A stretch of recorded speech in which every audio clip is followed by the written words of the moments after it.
केजीए सुना गहना बिड़ा बिड़ा टंका पुला पुला दामी प्लट आउ फ्लाट आय बहिर्भूत संपत्ति ठूल अभियोग एका दिन में 3 जन सरकारी बड़ बाबूंको घरु गतकाली एपरी आखि तराटिला भली संपत्ति ठाब करिसेंती विजिलेंस।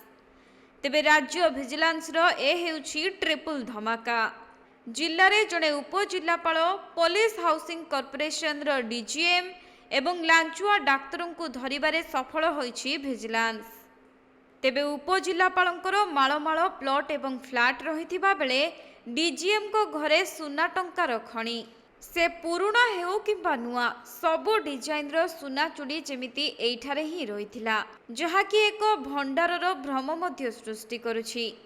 आउ एथि सहित जबत होइथिबा ब्याग भर्ती टंका एवं सोफा उपरे ठुआ होइथिबा बंडल बंडल टंका देखिले मुंड घुराई देउछि। एपरिकी टंका गणी गणी सितुआ सकाळे भी ऑफिसर मानकर झाळ बाहरी गला।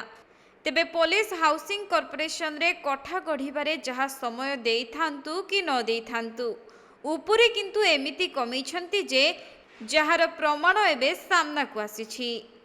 आउ सबुठु बड़ कथा हेउछि विजिलेंस को देखि बाबू पड़ोसी घर छात उपर को फिंगी देइथिले 10 लाख टंका भर्ती ब्याग, जहाको परे उद्धार करिसेंती तदंत अधिकारी। आउ गतकाली विजिलेंस जालरे पड़िथिबा अन्य जणे हेउछंती कलाहांडी जिला मुख्य चिकित्सालयर स्त्री और प्रसूति विभागर डाक्तर अशोक दास। तेबे से जणे गर्भवती महिलांक ठारू 6000 टंका लांच नेउथबा बेले डाक्तर बाबू को रंगे हाथ धरिछंती विजिलेंस अधिकारी। आउ परे तांको सरकारी क्वार्टर सह विभिन्न स्थान रे रेड करी असत अर्जनर खलताड़ करुछि विजिलेंस।